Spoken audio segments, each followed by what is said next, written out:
Wow. So in Buddhism, the Buddha says the root of Dharma is compassion. Compassion. Do you think being vegan or being vegetarian will help attain enlightenment? In Buddhism, the Buddha said in short, Dorna Chuni Misewa. It means the Buddhism is non-violent. Buddhism is compassion. How is Bhutan, as Buddhist country, different compared to other Buddhist nations in the world? Now, the Bhutan is the only Dharma Kingdom where we have like great Dharma kings. Like the whole world can feel that. Yes. Indeed. Yeah, we are not praising our kings. The whole world can feel that our kings are different. I'm very happy and very honored to be here with Lama Kunzang Dorjee Rinpoche here in Gelifu Mindfulness City. Welcome on the podcast, and thank you so much for sparing your precious time, Lama. Thank you. Okay, yeah, Rinpoche, why Purbalaka in Gelifu? You could have. Why in Gelifu? I mean, of all the districts in Bhutan, and I'm also very aware that Rinpoche plays very active role in promoting Buddhism in Kalimpong, but why in Bhutan? Why in Gelifu in particular? So the first the plan to build the Dalhagang here, first Dalhagang was when His Holiness Dijum Rinpoche passed away in France.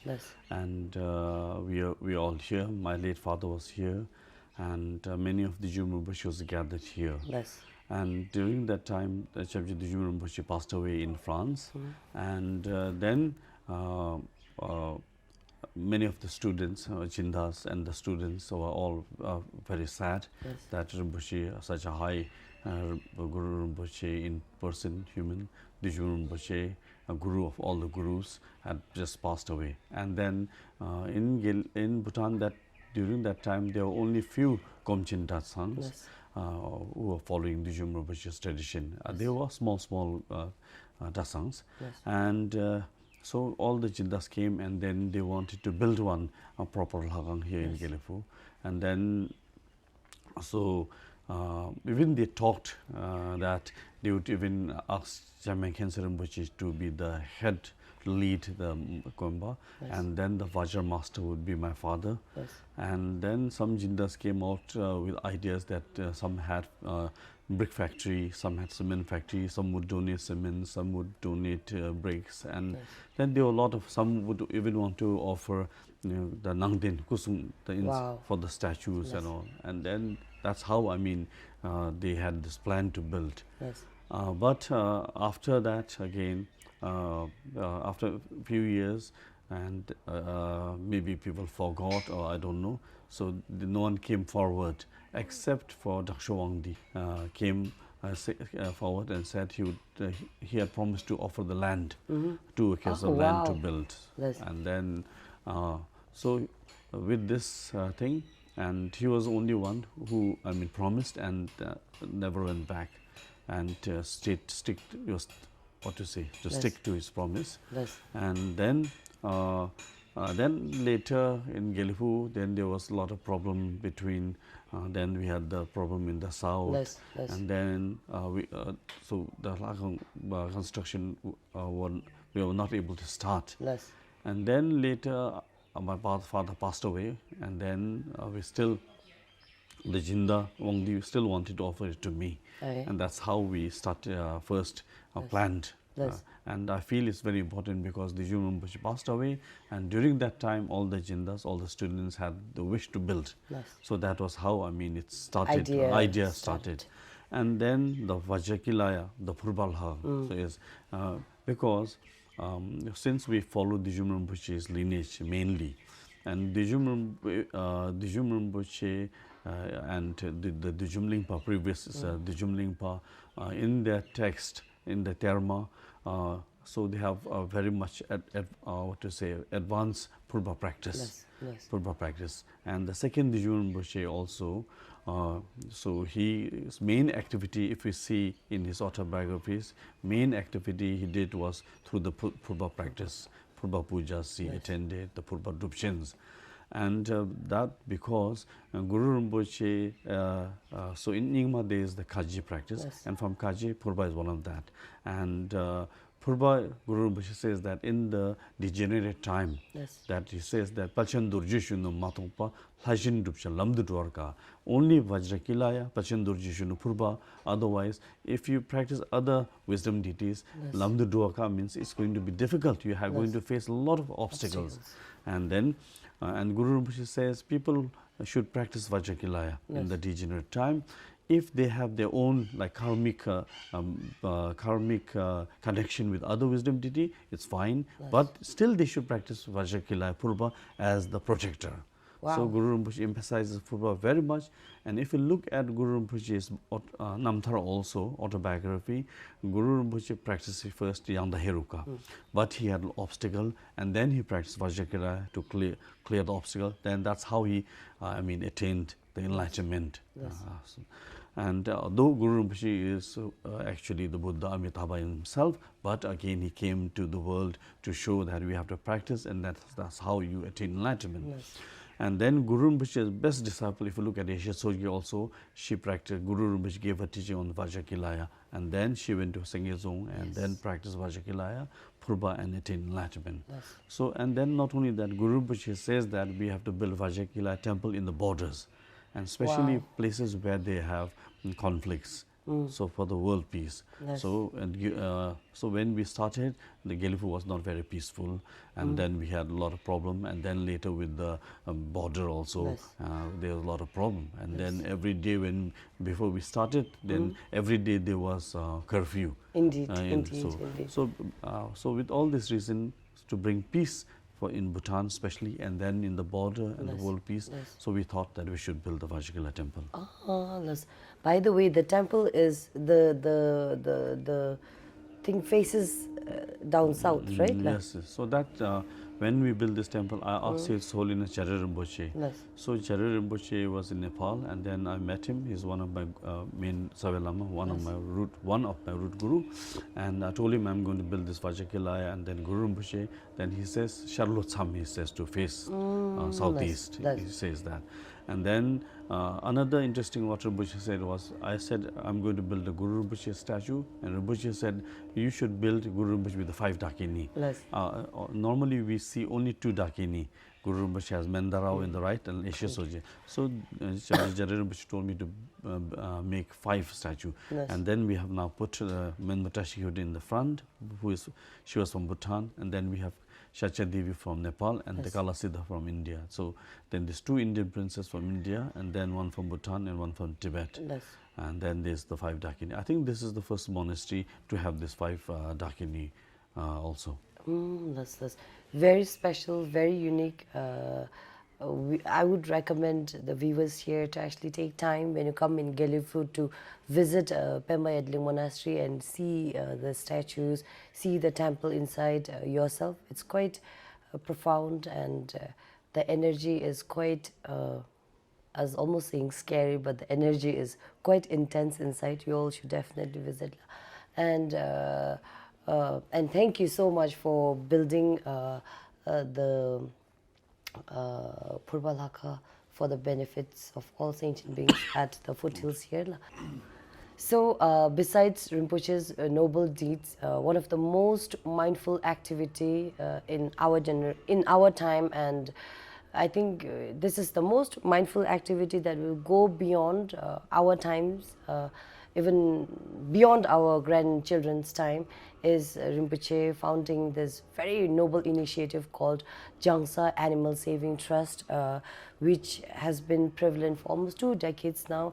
And Rinpoche is popularly known for that, and that's exactly why that's how I first came to know about Rinpoche, besides the Purbalaka here. So Rinpoche, how did that vision come alive?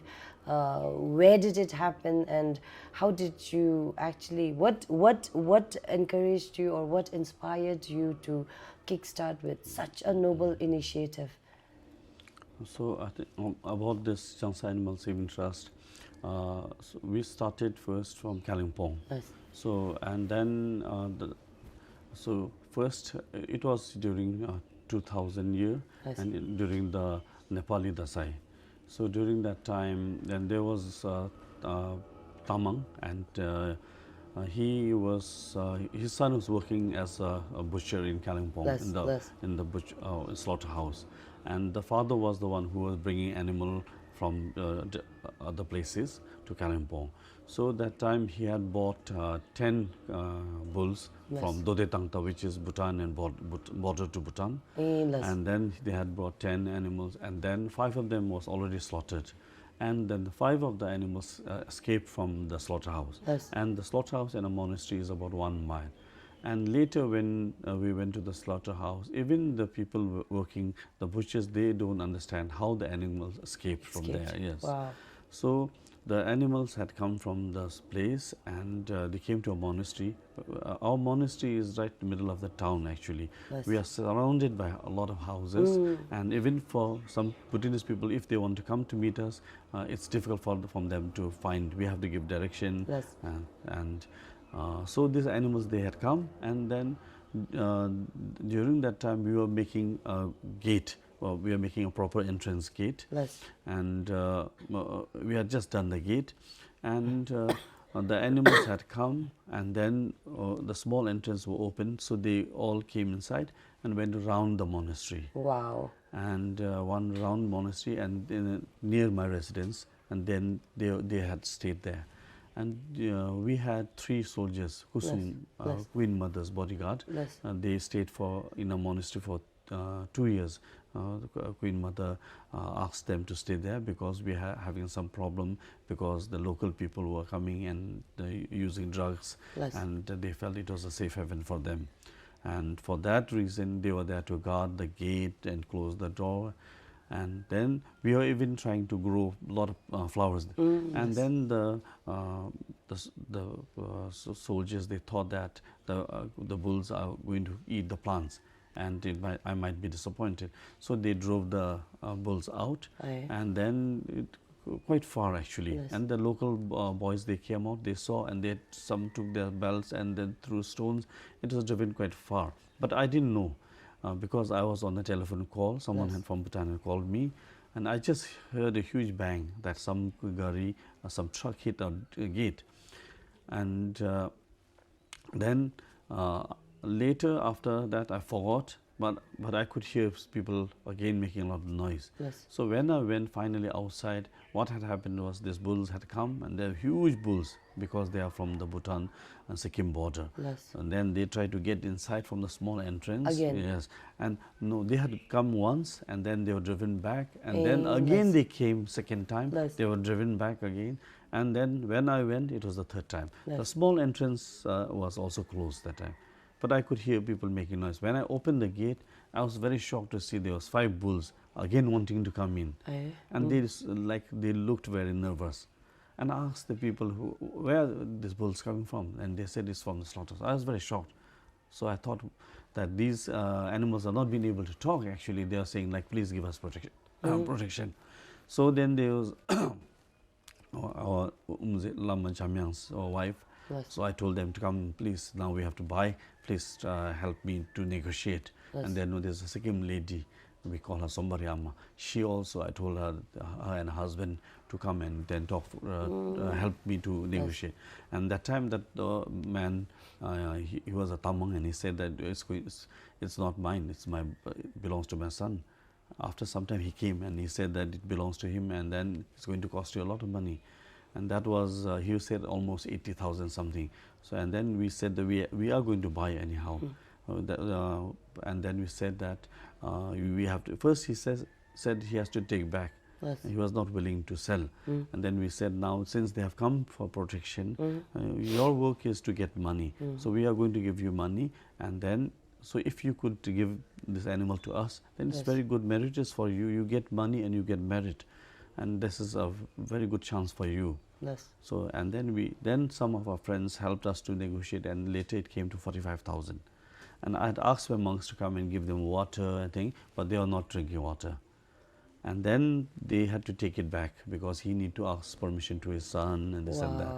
Then I sent some monks there to make sure this animal comes back. And even I asked the local boys there to go and then bring the bulls back. and later they bought the bull, and the bull entered inside, and then they were like relaxed, sitting in the and then eating grass, drinking water. Then they also even what to say? You built the shelter there. No, they stayed. I mean, they what to say? They slept on the grass thing, and so since they were very huge animal, and we had not done setar, we didn't have idea now where to keep this bull. And then I talked to this Sombari Ama's husband, late husband, and then he said he has a place in Sombari, about 4 hours drive maybe from Kalimpong, and we have to pay for the house and fooding, everything. He will help me. And so that's how we started this, and of course animal saving. So later His Holiness Chebji Jekimbo paid for us. And we had to borrow some money. Our Dasang didn't have money to pay that. So we borrowed here and there and then paid, and later His Holiness gave us the money. It was 45,000 rupees left. And so that's how, I mean, we started. Wow. And these animals were very special, because we heard that when they were brought from Dodi Tangta, these 10 animals they were crying from when they were brought from that place. And when after a few days they were taken to Sombari, and then it was very easy for us to put them in the truck also. And the very surprising thing is that I wanted to put khadar on them. And then we did some sekha, and then we bought khadar, and it's very surprising. They're huge bulls, but like human, whenever I was trying to put the khadar, they all bowed down and to take the khadar. And we have one monk who's quite naughty, so he also nearly cried, he said. That's very emotional. And then they took, many monks went together with the bull. So that's how we started. So this was one of my experience, and that I had in previous, when I was 70 years also, I had faced something nearly like this. So when this thing came out, so I felt now, this is my destiny. Wow. And then we thought that from very young age we learned, in the monastery we learned that we got the teaching of Shantideva's Bodhisattva Chara Avatara, the way of the Bodhisattva. So almost for 5 years we practiced on that, learned that teaching. So, and then in Buddha's teaching, the compassion is the root. That's the main thing. Buddha's teaching is on compassion. And then if you think of one of our Guru, Rinpoche, is doing setar his whole life. So I thought now this is also like some kind of a message to us that now we should be doing this.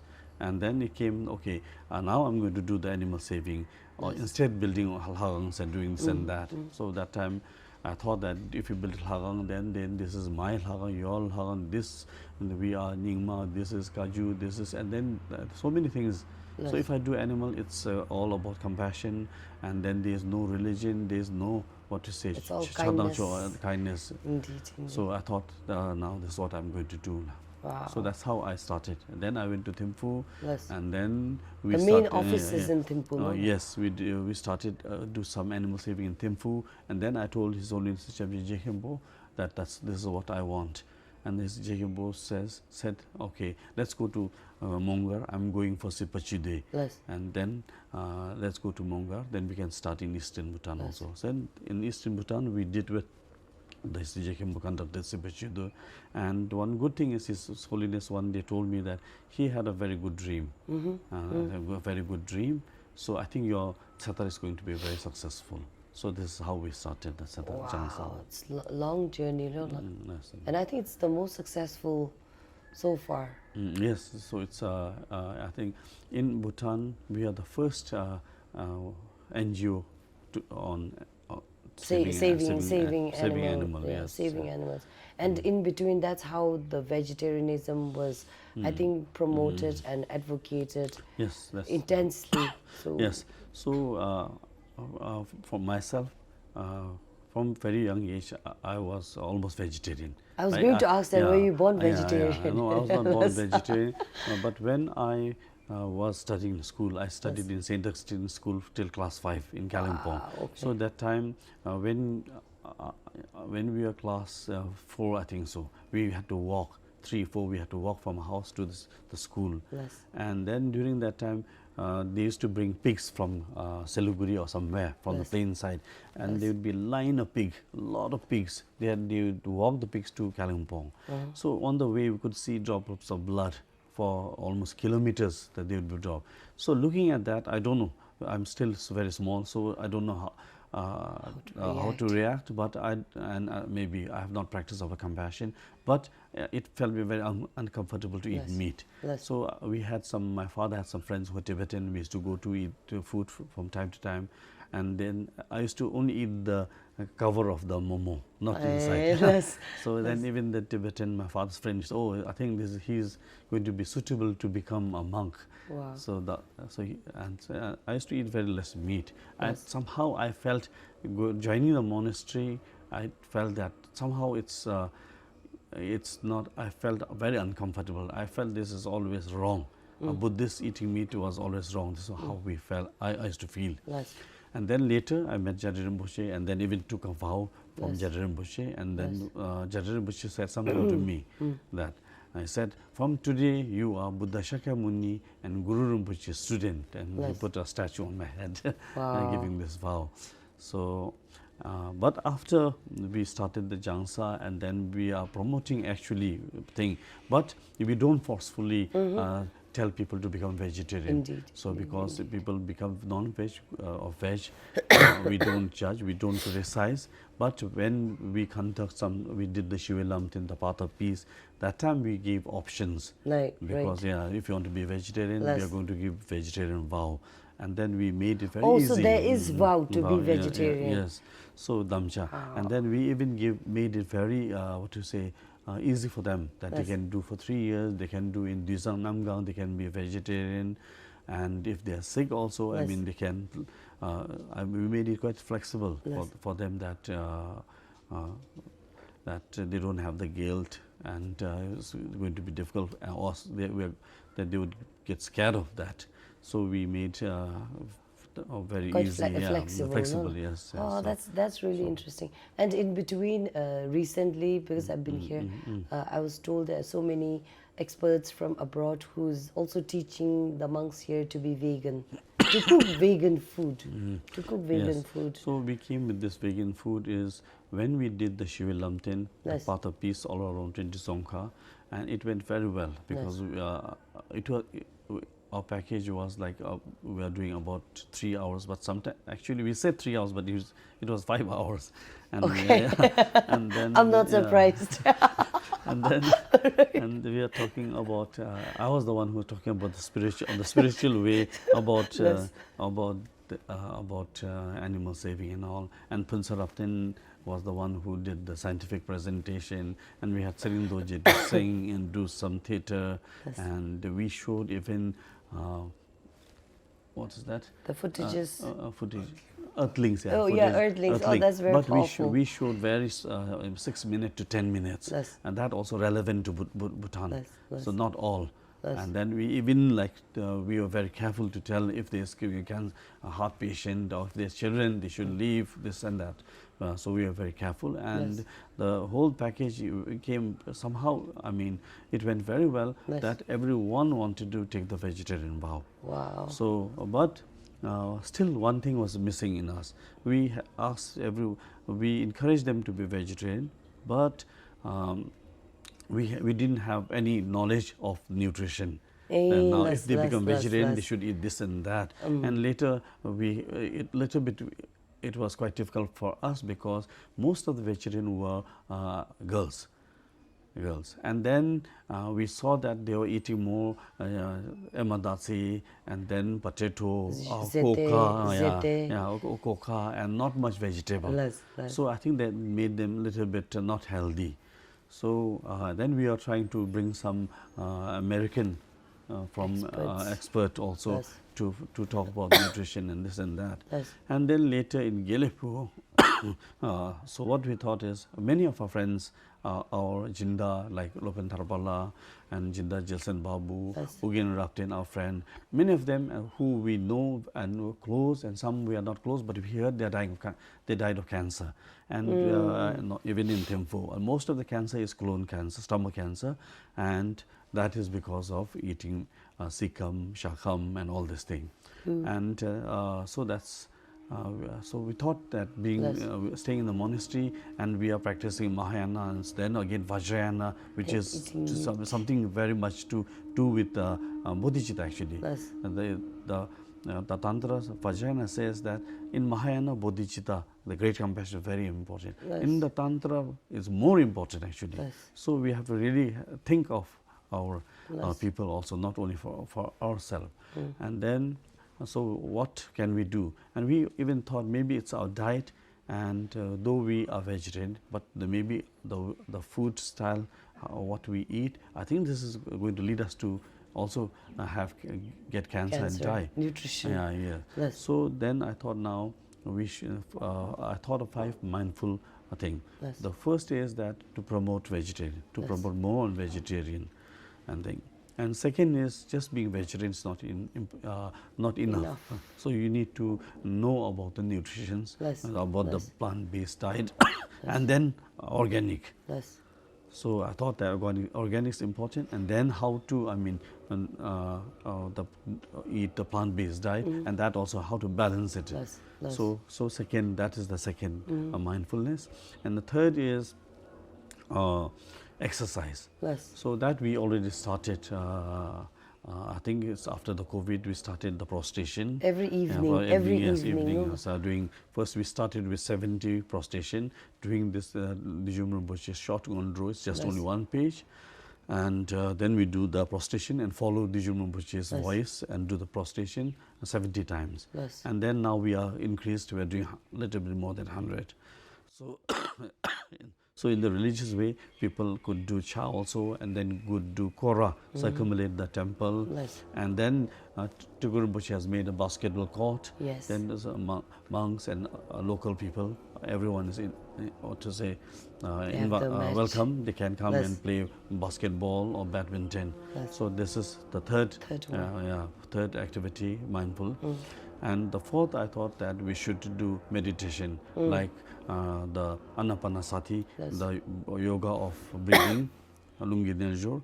And then because this is very important, now we can see most of the people are suffering from depression. It seems that many people are stressed out and then depressed, that leading to depress. And then this is causing the suicide.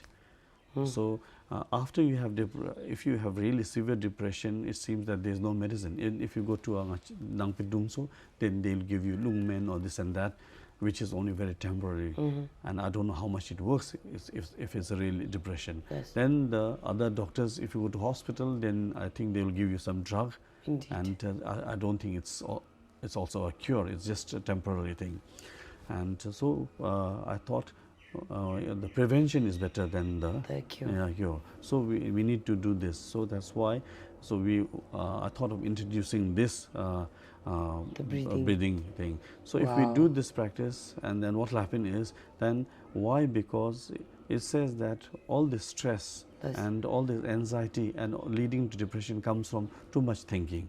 When you have too much thinking, so we have to, I feel that I might get depressed too. I think a lot. Okay, we have to we have to reduce thinking. So and to reduce thinking, there is no method. If you try to you don't want to think it, you will go crazy, because your mind is like, it says, like a mirror. Wherever you show, it's going to appear. Everything is going to be, what you say, observed in the mirror. So you cannot stop your thinking at all. So Buddha has got idea how to what to say is not think. And very easy, just looking at breath and count, inhale 1, exhale 2 till 10. So in 10 minutes it just takes 10 seconds, and then you're not thinking. So it's very easy, you don't have to do anything. I thought we have to introduce this.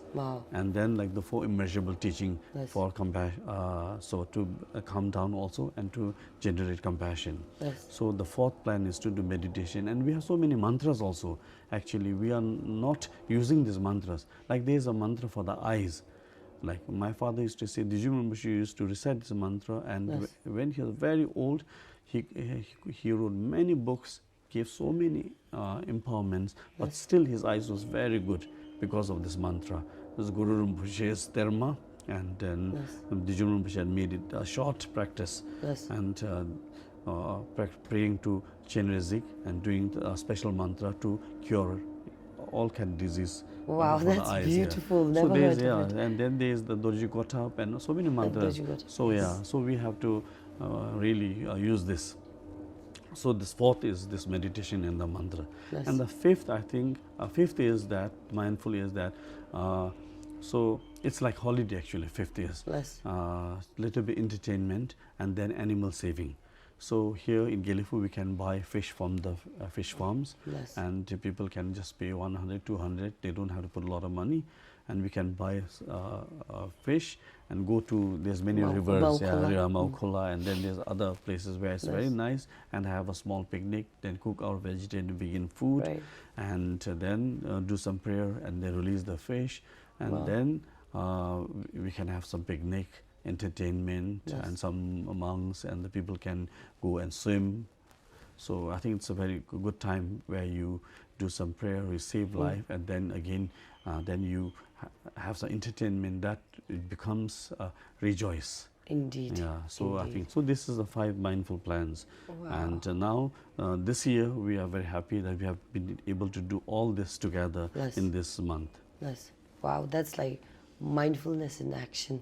Kusum the body, speech, and mind. And talking of picnic, I think for Bhutanese, picnic would be so incomplete without meat, like in the pot. But anyways, besides that, do you think being vegan or being vegetarian will help attain enlightenment? So yes, yes.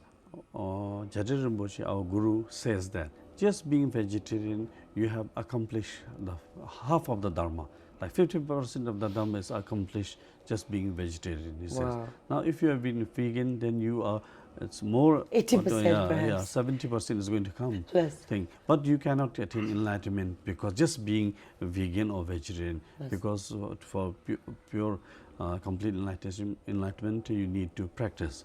But you don't have to do so many things. You just have to be vegetarian and vegan, and then you have to be mindful, and first you have to apply the Bodhichitta. Yes. So King Kulong Charamjam says to have to reach liberation, then there's 3 things you need. He says that the most essential 3 things. One is applying the first the intention, the Bodhichitta, and then any practice, and then the dedication. So we need to practice vegetarian, vegan with these 3, having intention, and then thing. So in this, I think it becomes a complete teaching to attain enlightenment. So when Dorjee Rinpoche says that being vegetarian, half the Dharma is accomplished, is a really great thing. So what Rinpoche is saying is because the reason why you become a vegetarian, actually that also which we have to have proper intention. Just being vegetarian is not enough, but we need the proper intention to become vegetarian. And while doing this, we have to make this into practice. For the Bodhisattvas, practice doesn't mean shave your head, go in the temple and wear yellow dress, that is practice. It's not that. For the Bodhisattvas, the practice is that you can practice while brushing your teeth, while passing a tool, or urinating, or washing your face, when tying your belt. So it has every aspiration for each of this. So it says that every action has to be like transformed into with the Bodhichitta, it becomes the path. So eating also will become practice. So you will be gaining a lot of merit just by eating, if you apply the Bodhichitta. So that's what Dorjee Rinpoche says. Just being vegetarian, half is complete, means because with this intention, and then if you do that. So otherwise, just being vegetarian, in that, like the Tantra says, he says the animals eat grass until they are dead, but that will not bring them enlightenment. Right. Yeah, That's right. And the dogs and the pigs are eating poops. Eating dirty will not bring enlightenment. And it says the Brahmins, gods will eat very pure food, but that will not bring liberation, enlightenment. So, but like Dorjee Rinpoche says, intention. With the intention, then just being vegetarian, actually it leads to half like Wow. half. Yes. And then with this intention, so it will lead to pure enlightenment. And that it's not that something just being I'm vegetarian, I am making the story. Yes. If you look at this one sutra where Buddha is giving advice to the king. The Yes. Buddha says, "Oh great king, so you don't have to do, you have no time to practice all the dana paramita, the generosity, the shila paramita, the sutim paradachimpa, the discipline, the patience, the meditation. There's so many things to practice. You don't have time." But Buddha says do 4 things. Yes. And the first is, Buddha says, always, but these 4 things you have to do while you are sleeping, eating, walking, Yes. drinking. Every time you have to apply this. Yes. The Buddha says. The first is, he says, every time you should have this aspire that, so you want to bring all sentient beings to the ultimate enlightenment. You want to attain the ultimate enlightenment for the sake of all sentient beings. Yes. So you have to have this aspiration always. Yes. And then the second is that he says that you should always do offering. Yes. If you can be generous, otherwise from the mind. Wow, From the does that mind. work too? Yeah, to the Buddha Bodhisattvas. Yes, Oh, you yes, think yes. you see beautiful flowers, you just offer to the thing. Yes, yes. That's why we do Mendel. Yes. So when you do Mendel, then we have the Mount Meru in the middle, and then the 4 planets, and then the 4 worlds, and that's how the sun and moon we can offer. Yes. Yes. And then he says, to all, offer your body, offer your speech, offer your mind. He says that. Yes. Because we are always attached with our body, speech, mind. We are always attached to ourselves. That's Indeed. how we are in the samsara. So he says, just do offering of your body, speech, mind, Yes. and your all the merits also to all the enlightened beings. Yes. And the third one, he says that always rejoice. So don't have jealous. Someone is doing good meritorious work, then always rejoice. Yes. Jesu Yerang says, every time have this positive thought. But these days, this practice is very powerful practice, but we cannot do. Oh, look, if someone does good thing, then people will say, oh, he is no chugumindu semo. He is pas, huh? What's that? Ajapasang. Ajapasang. Oh, he's being Ajapasang. He is a fool. Oh, maybe he is doing to become famous. Right. Yeah, so people have so many. And when you see the Facebook, YouTube, all the comments, nowadays people are most of them will do bad, Indeed. negative comment. Yes. Because they want to do this negative. Why? Because they think they are educated, and educated must always complain or do some, what's that called, critic? Criticize. Yeah, criticize. You have to be critic, you have to criticize. Yes. That's how, they feel. But then they are actually just, they don't have the wisdom, Yes. they don't have the merit to gain merit without doing anything. So he says that Jesu Irang, they say, what is rejoice is such a beautiful thing, Buddha says. You don't have to do. Sometimes you can earn more merit than the person who is doing. Like one man does shabum, 100,000 times, working very hard. But one man is just watching him and then very rejoicing. Yeah. Wow, Because the that's man who is beautiful. doing rejoices, like he is waiting to finish his 100 shabum, and then he might be angry in the middle, and he sometimes might be doubting what he is doing. So that can, and even people who are offering money here, sometimes they might have again regrets. But if you rejoice, you don't have to pay, you don't have to work. It's just rejoice. Wow. So you will get the same merit. Yes. So, but people cannot do that. So people even cannot do, and it's kind of business where you don't have to put money, you just get the profit. Well, I think this is where I'm going to invest myself in 2025. I'm just going to rejoice. Yeah, That's beautiful. Yes, actually, if we, that's why Dijum Rinpoche says that the Dharma is in one way very complicated, very difficult, but in one way Dharma is very easy. Yes. So that's what he means. If you have the right attitude, right intention, you don't have to do anything. You just can sleep whole day and night, and then you can Rejoice. rejoice in enlightenment. Yes. Wow, that's beautiful. So he says to rejoice. The fourth, he says, now always dedicate. Whatever good things you are doing, dedicate it to for all sentient beings. Yes. So Buddha says, do these four things. Look, it's easy. Have aspiration, and then offering, then rejoice and dedication. And the Buddha says, oh king, so you will, for many lifetimes, you will be still born as very powerful king. Yes. And then very swiftly you will attain the ultimate enlightenment. So the Buddha says. So this, why Buddha is saying is that Buddha is actually talking about the Bodhichitta. Yes. This great compassion mind. So Buddha says great compassion mind, Bodhichitta is like a diamond. Even a broken diamond is very precious. Very even precious. it's not complete. Yes. Even it's broken. So Buddha is giving, when you have this Bodhichitta, the enlightenment is not difficult. So, Wow. yeah, and that's why with this attitude enlightenment, this will lead to enlightenment. So if you just being vegetarian or vegan for namesake or only for your health or to have, then that will make you proud. You will have more pride. Then yes. you look down to non-veg people. Exactly. Yeah, non-veg people. You'll think that these people are the bad people. And then I think it's you'll not stop there. Yes. Then you look at more. Maybe you'll see some people we don't know. So there can be some lamas, some hidden yogis. They might be bodhisattvas, Yes. enlightened beings. Yes. So you even like look at them and say, oh, these lamas are also doing wrong. They are like harming animals. They are eating this, and criticize. And then there's no use. It's better to be non-veg than do that. Oh wow, that's interesting. Yes. I dedicate this message to friends who have been so forceful, because like Lama said, some people are very forceful. Like they say, like I have to be very honest. I eat white meats. I'm more like pescatarian, and of course it makes me so guilty. I did not really take the religious vow to be like vegetarian for this many years. I've been vegetarian for 10 years.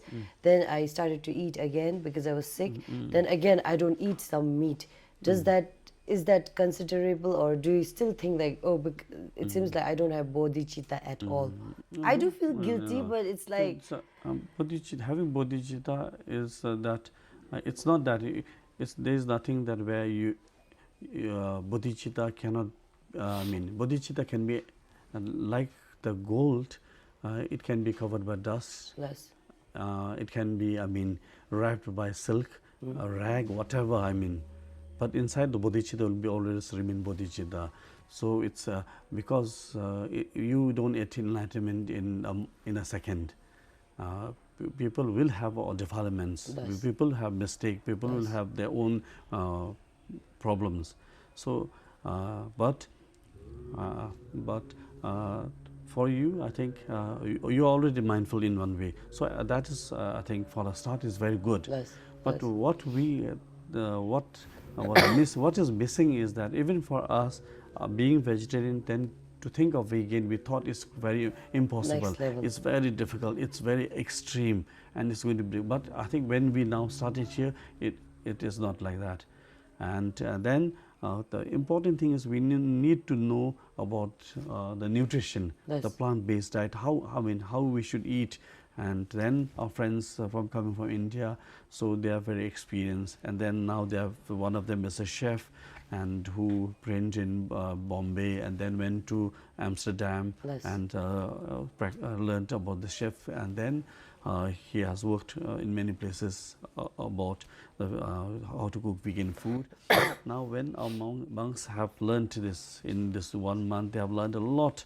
Yes. And now when we see the food, I think people are getting sick because being vegetarian is because they don't know nutrition thing. They don't Yes. know how to, they don't know how to prepare a proper nutrition food. So if we have all this thing, so it's really going to help healthy. healthy, and then you are not going to face a problem at Yes. all. Yes. And something can be from the psychologically we are not born vegetarian, so maybe we feel if we eat meat only we are going to be strong. So I think it's not true. So I think with meat it's there's maybe there's one good thing, but there's 99 bad things coming together, and all the side effects are very bad. So I think if we eat vegan food, vegetarian, and with proper understanding the nutrition, and then I think it's going to be very good. Like here we started vegan, and then the food has improved. The food has improved, and then it's the people, the group here. Dr. Harsha is here, and then we have a doctor in Malaysia, Dr. Vidya, and then the founder Aparajita, she left today, and then Nahari is the chef. So when they prepare all the food for us, so it is very healthy, and then it's not only about avoiding meat and dairy products. They even avoid rice. They make us eat less rice, and then even oil also, even like sunflower and olive oil, which are vegan, but still they want us to have very less. So they have replaced nuts, peanut, the cashew nuts and all, to have more nutrition. On December 2 we did a blood test. So most of the monks volunteered to do the test, and then for me my health was not good. My diabetes had really gone up to shot up. It was like after meal it was 455, nearly 500.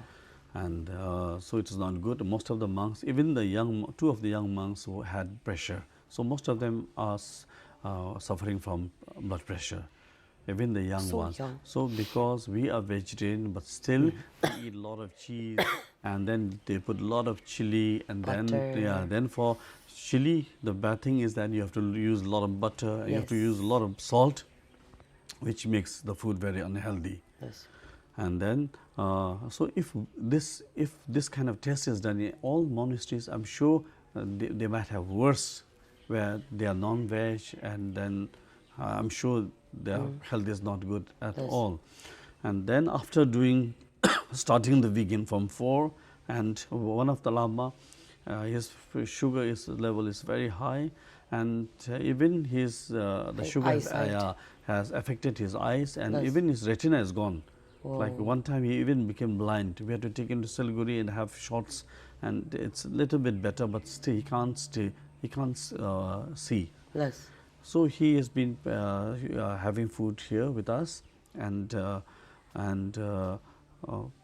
he joined this vegan till 3 weeks, and he had to go pilgrimage because some of his friends had arranged, and so now his sugar is normal, but the doctors are saying after that consuming the vegan diet. Yes. So and he followed the diet very strictly, so his sugar is normal. And how about yours? Yes. Mine, I have done few checks, and it's almost has come to half.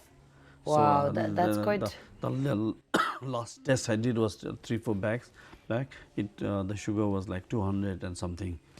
So it has really. It's more like miracle in diet. Yes, that's true. I mean, so we are thinking.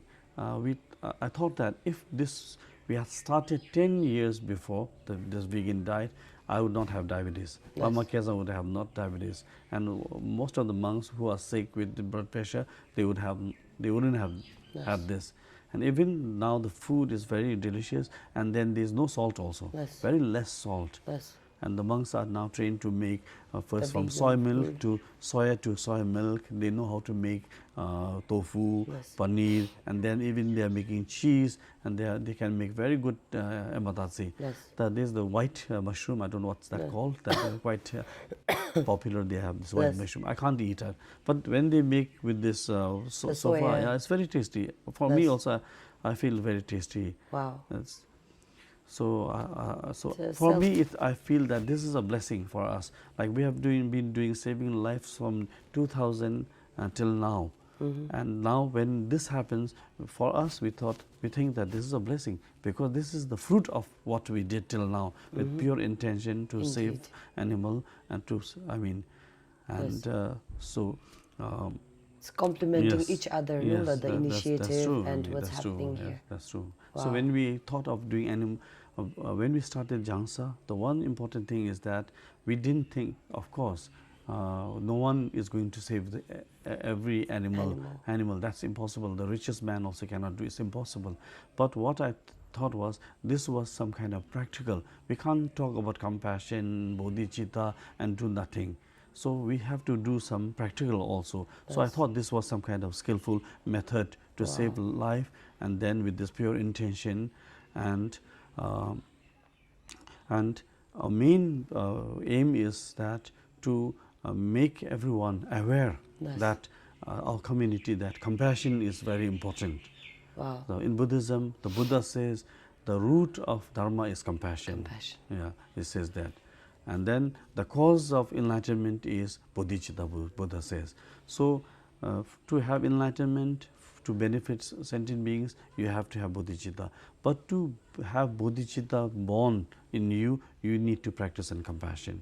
So by animal saving, so this is one of the greatest method to think. So we want every community to understand. In Buddhism, the Buddha said in short, Dorna Chuni Misewa. It means the Buddhism is non-violent.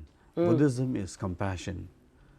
So, and then in one sutra, Mahayana Sutra, Buddha says that don't practice many teachings, practice only one, that is compassion. Yeah. So he says that if you practice compassion, then everything is just going to unfold. Is it the proper word, unfold? True. Unfold, yeah. I think even in the contemporary world, people say like, oh, Buddhism is lifestyle, Buddhism is kindness. So I think young people, it's quite trendy among young millennials and Gen Z. They say like, oh, I preach kindness and that's my religion. So I think I can replicate that to what Rinpoche just mentioned. Yes.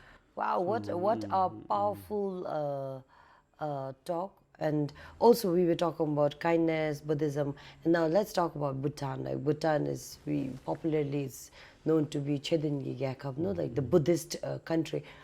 How is Bhutan as Buddhist country different compared to other Buddhist nation in the world? I think Bhutan is the most special, the Chedingi Gyalhap. It's the last Vajrayana Kingdom. So the Chedin Gyalhap. When we talk about Chedin Gyalhap, so there are many reasons why Bhutan is the Chedin Gyalhap, and in fact the only Chedin Gyalhap, because we have to, if we can summarize into three. First is in Bhutan, all the places have been blessed by Guru Rinpoche. All are Guru Rinpoche's name. So one time there's a story. Khenpo Karpo went in Kalimpong, went to ask Dijum Rinpoche after he received all his meditation, all his teachings, and he said he wanted to go to meditate, and Dijum asked where, and he wanted to go to Bhutan. Dijum Rinpoche asked where in Bhutan, he says to Parotaksang, and Dijum says, asked him why he wants to go to Parotaksang, and he says because this is Guru Rinpoche's place, and Dijum Rinpoche said no. There is no place in Bhutan which is not blessed by Guru Rinpoche. Even the size of a horse's hoof. Wow. There's not even a small space which is not blessed by Guru Rinpoche. Anywhere you feel comfortable, you just can do the practice. You don't have to take all the effort. Of course, you go to Guru Taksung is good. So that's what Dijum Rinpoche said. So Bhutan is the sacred place first, and then there are many other sacred places in the world, like Nepal, India, Pakistan, but most of them are, we say it's not deteriorated. Our place is preserved. When you see Parotaksa, you see Sengezong, you can then feel that, and energy. All this energy, and then it is not disturbed. Where you go to other places, they're great holy places, but like the noise, then there's like. Even sometimes they have meat shops surrounding the temple. So it's Manyampa, we say, which is not deteriorated. So Manyampa is Bhutan, and that is because of our Dharma Kings. So Dharma Kings have been so wise to protect the environment, protect all these holy sites, that keep it very, that the Jinlap, the blessing has not been deteriorated at all. So this is one reason why Bhutan is the Chedin Gyalhap. And The third reason. that is why Shabdung Awang Namje also chose, he really wanted to come to Bhutan. And outside it seems that he had some problem, he had to run away.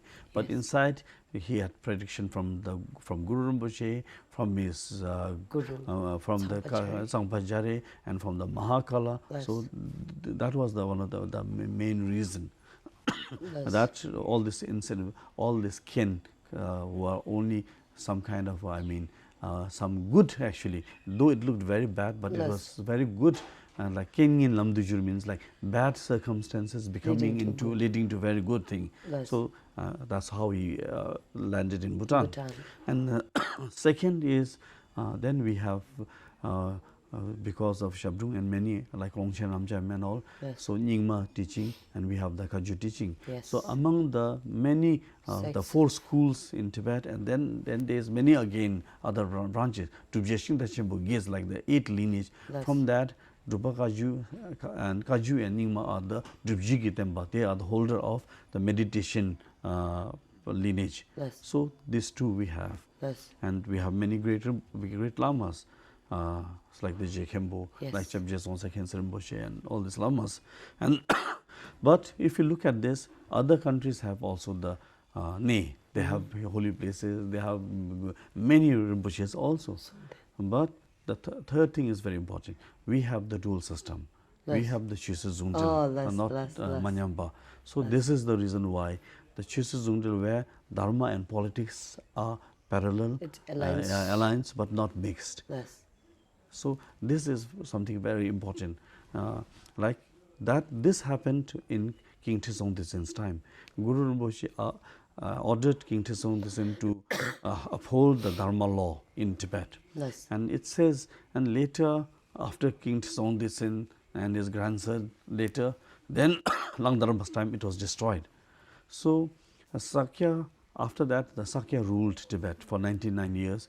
So one of the Sakya great Lama, Chujel Pakpa, he was the ruler of Tibet. He wrote a short Tibet history saying that the Tibet's golden era, the most happy era was 100 years, he says. The 100 years when Trisong Desong was enthroned till his grandson was assassinated.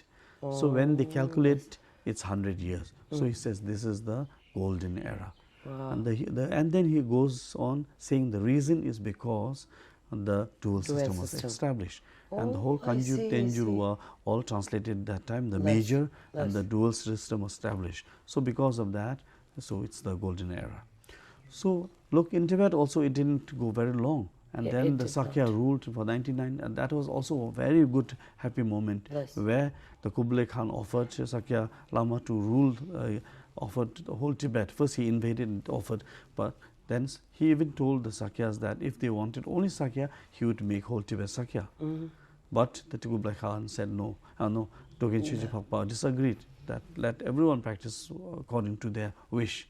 So and that was not bad. So, but later, after the Sakya rule, then there were a lot of fighting in Tibet, a lot of suffering, because the dual system was not, did not go too well. So that dual system, the pure dual system, when you see in Trisong Desen's time, in our temple we can see, many temples you can see, Khenlop Chesum, Guru Rinpoche, and Khenpo Shiwatso, and then Shantarashita, and then King Trisong Desen. So this is also just representing the dual system. Guru Rinpoche is the one who is teaching the Tantra, giving empowerment. Then other is Khenpo Shiwatso is giving the vow, monk's vow. So both of them are taking care of the Dharma part. Then there is King Trisong Desen to take care of the politics. So Guru Rinpoche doesn't do politics. Khenpo Shiwatso doesn't do politics. Only the king is the one who is doing politics. So that's how, Shabdung also established that. Then the Devaraja and then the Jekembo, where then the religious and the political would, we would have the both system, but not mixed. Not mixed. So I think this is the greatest asset of Bhutan. Asset of Bhutan, and this is the greatest, way of governing the country. Wow, that's beautiful. And talking of the dual system, I think Rinpoche is by now expert in it, because I've been told Rinpoche reads a lot, and is very humble, doesn't show out in public area much. And recently Rinpoche has also published a book, that too based on dual system. Could you like briefly talk about the book, and why should like people read that book, and what's the message through that book that you wish to pass on to the readers? Okay, so I feel this book is very important. Personally, I don't have any wisdom, any knowledge. Rinpoche is very humble that way. So what I did was I just compiled the books. Yes. So I didn't want to use any of my word.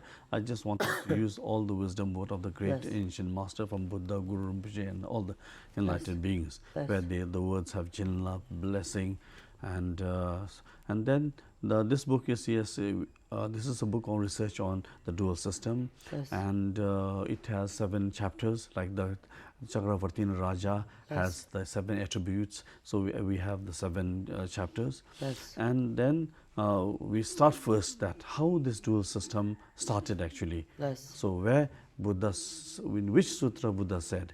And then it says, first, the talking of the dual system comes in the Chitisagarbha Sutra. In our Chukit, it is Sanyinkolo Chupido. So here, Buddha talks about, the whole chapter he talks about this dual system, where he talks about the reason of importance of the king. And he even says that what is the negative if there is no king, and then what is the benefit of having king, and what kind of king you should have. And even it talks about the height, that not very tall, not very short. Wow, height of the king. Yeah, height of the king. Interesting. And it talks about the body, what kind of body he needs, and what kind of speech he would need, what kind of mind he would have. And if you look at our Dharma kings, they all match.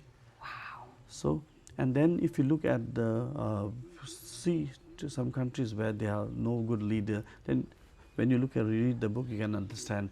So why? I mean, they have so much problem. They need to know what Bhutan is, what is the dual system, how, I mean, like extraordinary our country is. This is very extraordinary. I feel that this kind of the way of governing the country, it cannot happen like in other religion. It cannot happen. So it's only, and it was later demonstrated by Ashoka, by Kanishka. It was all secular. So Ashoka was a Buddhist king, but he respected the Brahmins, and he allowed everyone to practice. Even there were some groups which did not believe any religion. They were also, he helped them to make temples for them also. So it's there were the Nastik who don't believe anything. Atheist, yeah. So Nastik is, I think, in Hindi. Interesting. And then in this, then the Buddha, even in this Dhamma Lungtin Buddha predicts, very interesting thing is the Buddha predicts that now after 100 and something year, the Dharma Ashoka will come. And look now, Dharma Ashoka is a great king. It's not just happened by accident. So he was really, I mean, he made aspiration. There's a story why he becomes the king also. And then Buddha even predicts, saying that Dharma Ashoka will come. For that, after my parinirvana, Ajit Shatru is that king. Ajit Shatru will write down in gold. And all my relics will be divided into 8. And Ajit Shatru will make a stupa and put my relics inside that. And not only that, this book also, this whole sutra will also be written and put in the stupa for Ashoka. And then after 100 something year, Ashoka will come. And then during that time, there will be a monk called Ongpede. He will be able to read the sutra. And he will become Ashoka's guru, and he is the one who subdues Ashoka. So that's how I mean Ashoka established the dual system, the Dharma law in India. And it says that he was the first who made the animal hospital, even hospital for animal. And then he talks, in his edicts, rock edict, he even mentions that now he has stopped killing, and he asks everyone in this country, even the tribes, now please stop to hunt animal. And he says that there is no killing of animal even for his food. He says that there is like few items of meat, like 2 peacocks. But now soon I'm going to stop this also. So he really writes in the rock this kind of message. So he was a really Dharma. Did he later on become vegetarian? Yeah, so that's what he says, that now he's going to stop that also. That there's 2 peacocks and some list of some few animals which are now we consume it, but that is soon it's going to stop. And he even says to the tribe who do a lot of hunting also now, like he's saying properly, I have also done a lot of negative karma. I have killed a lot of people. They still have grudge with me. They are not unhappy. I have a great regret. And now I have totally stopped. You all should also stop. So he is giving them some time also to stop that. So, and then later the Buddha predicted coming of Kanishka Varma. So that was after 400 years. So that we find from the Xuanzang's book, that Xuanzang says Kanishka was predicted by Buddha, that in 400 years he would come. And if you look at India, it's not like now. It's huge. The Indian Empire was very big. And then during that time also, in Kanishka's time, it was Mahayana. He established the Mahayana, but it was almost like secular. He protected all. So nowadays, even when they excavate, they find the coins from Kanishka's time, where there is Buddha and Kanishka on the backside. And not only that, they are finding Shiva and Kanishka, and even some Greek gods. So now they would find that he was very secular. So all these are the golden era in India. So this is when the Dharma, when the Shuddhin Gekhab is very preserved. So this is what happens, that there is only peace and happiness. And so after that, this is how Guru Rinpoche, I don't know whether I already explained that, no? The Guru Rinpoche told King Tsong this, and then this kind of thing was bought by Shabdung. And then our Dharma kings have been able to preserve this. This is very beautiful. So this is because of that, it's very important.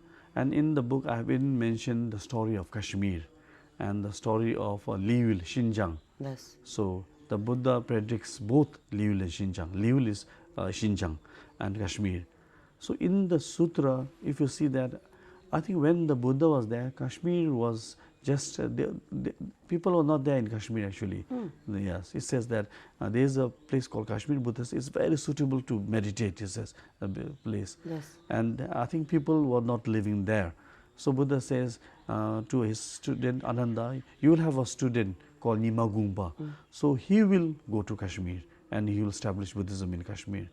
And then in the sutra, there is a story about this Nima Gungpa.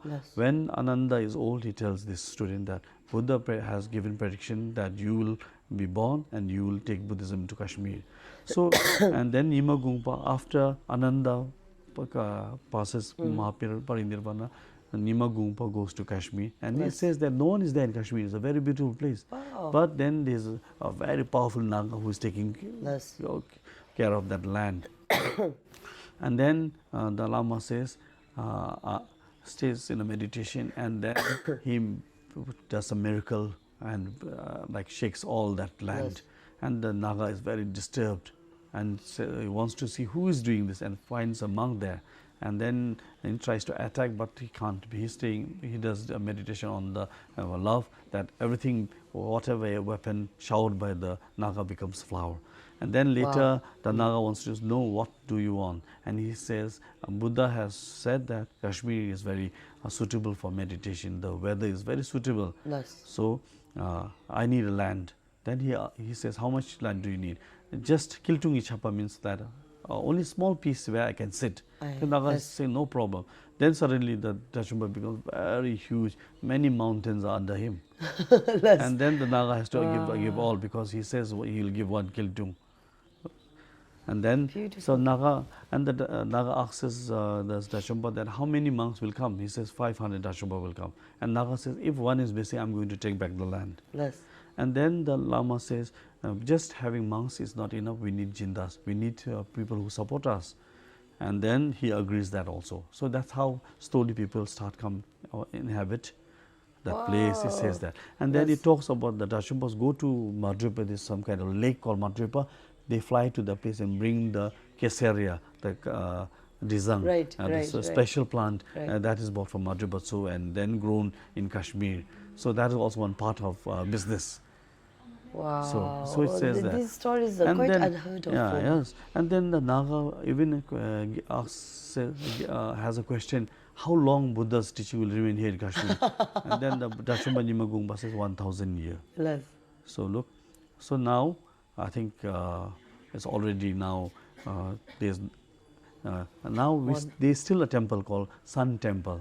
The sun is called Nima, Sun Temple. I would love to travel there. There's ruin of the Sun Temple. Yes. The Buddhism is gone. Yeah, people there are not Buddhist. They are not. First they are Buddhist, then they were they became Hindu, converted to Hindu, and then later they became Muslim. Shankaracharya came, they converted them to Hindu, and then later they became Muslim. So that's how, I mean, Kashmir. Yes. And then Lille is in China, big part of China. Then Buddha said, Lille is very, it's more, what to say, and if I, something about Kashmir, like Guru Rinpoche's teacher, Vimala Mitra is from Kashmir, who started Dzogchen in Tibet first. He started Dzogchen before Guru Rinpoche. Yes. His Guru Rinpoche teacher is from Kashmir. And then this Lille is very important. Yes. Buddha says in the sutra, after my parinirvana, there will be in Xinjiang there will be a very big lake that will dry. And in that place they will have the Goma Sala, a very special stupa, Rangjungi Chetin will be there also. There will be a lake, and the lake will dry, and people will slowly, settle there. Yes, settle there. And Buddha says this is going to be the strongest Buddhist stronghold of the Buddhists. He says that, and then the Buddha says that how the Buddhism will develop. Later, many hundred years back, when Xuanzang traveled the Silk Road, he came to Xinjiang, and he has written about Xinjiang, that how beautiful Xinjiang is. And there's so many thousands of temples there, that the royal family, king, queens, have so much strong faith to the Buddha Dharma.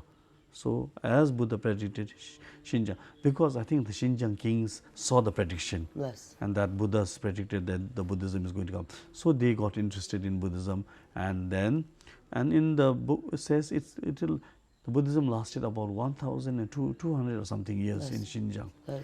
And then later, even Buddha says in that prediction that slowly the Xinjiang will also perish. Yeah, perish. Why? Because the people will have no interest in Dharma. So that's what happened. Later, the monks were ordered by the government that they are not going to sponsor the monks. If the monks want to derobe, they can derobe, or we are not going to give no benefit. So if you leave the country. So many Xinjiang monks came to Pakistan and to India. So that's how, I mean, Xinjiang. And then it was attacked by the Turks. So Turks invaded Xinjiang. But before, the Chinese were helping them. The Chinese empire was protecting them. So it says that the last time they were invaded was, at that time, the king sent his daughter and son to China, but they got robbed, they didn't reach. China had a civil war, and then like the Xinjiang was surrounded, and they were first given terms that if they would convert and surrender, but they didn't surrender.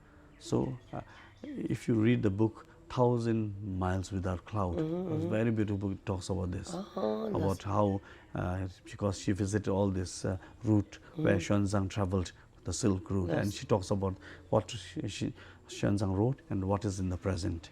It's a very beautiful book. So I think the Turks wrote that they showered weapons, and then they killed all the monks. They broke Buddha's statue, they shot on the statue, and then for many generations the Muslims ruled that place. So now it's a Muslim country now, but now part of thing. So I have all the stories in that, explaining the story and the cause and condition. So right now Bhutan is the Dharma Kingdom. We have the Chuding Geha, but it's not without cause and condition. So we have to keep the cause and condition alive. Intact. Yeah, intact, yes. So looking at all the stories, look at the glory. Like if you talk about Xinjiang, Buddha even summons the 4 guardian kings, all the protectors, Nagas, and says that you will have to protect Xinjiang. Xinjiang is going to be my stronghold. The people who have faith, who haven't attained enlightenment, will all be born in Xinjiang. So you all should really protect. So it's like Buddha says, talks about Xinjiang and how beautiful it is, and you all, and one interesting thing is when the Buddha and the protectors are talking, the protectors tell Buddha. Now we do a lot of Chusung Pujan, so that is the protectors. So protectors are supposed to protect the Buddha Dharma. But in this sutra you can see that when the Buddha says you have to protect, they say this is a very difficult responsibility to us. They say, when Buddha you are alive, there are still countries where they are fighting. If you are not there, then it's going to be chaos. Right. It's going to be very difficult for us to protect. Right. And then they say that, and they say to request to the Buddha that there is three things which brings them energy and power. One is the country has to be chidin. The people, Buddha teaching has to remain in the kingdom, country. And second, he says that the ruler has to rule according to the Dharma. Second. The third is the subjects have to accumulate merit, not to all the dikpa, to as much as geva. Right. And if three things, then we will get the energy, power, and then to subdue all the evil forces. If these three things are not happening, we will lose our power. Wow. And it says that then we will have no interest to help. We would rather leave the country and go where there is Dharma. Right. So that's how, I mean, when we talk about Tibet, look how much Dharma has flourished. And then what happened in Tibet? How much protector puja was done. But still, I mean, it didn't help. So when, things, even just being Buddhist is not enough. We have to practice. Like, we have to practice according to Dharma. Indeed. So if you don't do that, then, if there's no cause and condition, then it's going to perish. So I think this is very important, looking at Xinjiang and Kashmir also, to understand, and then not only think negative. We have to be very positive. We have to think that we are very fortunate. So in this time where like the sun is setting in all the countries, like then where there was in time the golden era where there were great kings, but there is no kings no monarch at all. But in Bhutan we still have the Dharma Kingdom. Indeed. Yeah. So I think Bhutan is the last Vajrayana country, and look, the Buddhism started from India and went to Pakistan, Afghanistan, and then to Tibet. But slowly it all disappeared. Now Bhutan is the last Vajrayana Kingdom. And we have very less people. For me, I feel that when we talk of Milu Rinpoche, the human precious body, it says human precious body is going to be very rare, it says that. So why Bhutan is very less is because we need a lot of, we have to accumulate a lot of merit. Not only merit, but wisdom, merit to born in Dharma Kingdom. So we really have to protect this. We really have to take care, and we have to really put our body, speech, and mind, even our life, to maintain through practicing, not agitating, through educating, through peace. There is no way to bring peace without violence. With violence, not with violence, with agitating. So only through peace, by practicing. By practicing, by having this pure intention, Bodhichitta, so, and then only that is the solution. So, and then one important thing is that now the Bhutan is the only Dharma Kingdom where we have like great Dharma kings, like the whole world can feel that. Yes. Indeed. We are not praising our kings. The whole world can feel that our kings are different. And one in my book, there is a sutra called Sublime Golden Light Sutra, Serit Dampe Dodi. So that one chapter talks about Rajniti again, or politics. It says how king is born, how the Dharma king is born. And it says that the king, mostly the Deva from the subjects of God, they make aspiration when they die that they want to be born as king, because they are always they have born as God because of merit, and they always want to practice merit. So in order to propagate merit, they want to come born as human, as a king, where they can influenced many people. Yes. So it says that. So all these Dharma kings are coming from the heaven, actually, from the God's realm. And it says when in the womb, the king is in the womb, the king, lord of the god, Indra will visit the womb and will bless. Wow, that's so fascinating. Will bless Yes. because that he knows this boy is important. If he is born, he is going to change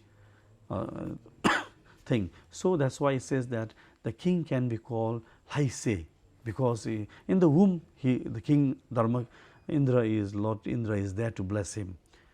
And so that's why he can be called La, God, because he's coming from God, and or he is the son of God.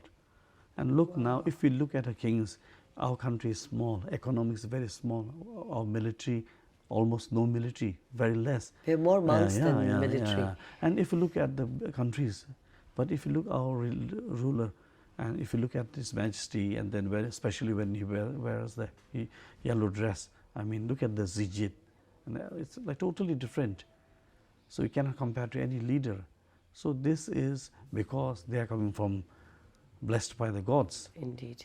So and then when it comes to Vajrayana, then it's like totally, Yes. what you say, you need a very immeasurable merit to be born as a king in the Dharma Vajrayana Kingdom. Yes. So I think we have to all know this. So know that we have to know about the Dharma Kings. We have to know about sharing. This is what has to be taught in the schools. So this is the thing where our people has to educate. We have to be patriot, understanding the Dharma. So I think this is very important. So the Dharma Kingdom is, Dharma is the antidote to, what to say, Dispel suffering. And then we talked about what, to put out fire, we need water. Indeed. And then there's in the Dharma, there's a proverb saying that, what happens if the ocean is on fire? So then there's no antidote. If the medicine becomes poison, there's no antidote. So if the Chudin becomes, what to say, becomes Chimit, then there's no antidote. It's like ocean of fire. There's no hope. Until Bhutan has the Chudin Gehap, has no slaughterhouse, then we still have the fire, or we still have the water, or we have, yes, we still have the ocean thing. So there is hope. So now if that is still hope, like our GNH policy, small country, but our idea is, it influences the powerful countries also. They are like amazed with this. So there is always hope that we can spread the message of peace, love thing. So I think we need to uphold our, what you say, the ancient wisdom tradition.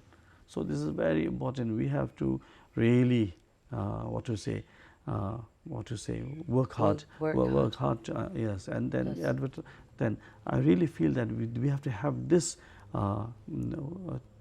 what to say, book on Rajniti Shastra, which has to be taught in schools. It has to be put into the curriculum. Yes. Yeah. So and then if they learn about the Dharma King, the Shudin Gehap, and then I think our people will be more, how to say, rejoice, and then. So I think that would be the best thing to preserve the Dharma, and then. Wow. Wow, that was beautiful. I was almost going to ask Rinpoche to close the talk, but I think Rinpoche did it. It was very, very informative, very powerful. Rinpoche shared anecdotes and stories which I personally did not hear of before. Such a powerful session. I've never had sessions with Rinpoches before, but to kickstart with Lama Kunzang Rinpoche itself is, I think, it's very auspicious. Thank you so much, Rinpoche, for taking your time and really like sharing all the insights. And I'm really excited to read the English version, or at least if the Dzongkha version of the book Rinpoche compiled. And I hope all the viewers also get the copy of that. So thank you so much, Rinpoche. You're welcome. And I would like to thank you also for coming to Gelefu and then to be participate in our vegan challenge, 1 month vegan challenge, and then the winter camp, started by Guru Rinpoche Kunzang Shenpen. So we're happy to hear you, and we really rejoice your work, which is very positive, and it's about education also, and so. Thank you. More Thukmenla from Rinpoche's side. And like I said, what's the point of being in Gelfu without meeting the mindful master and the very sacred place? And so here we are. So yeah, thank you again. Thank you. Lasso Kadichilla.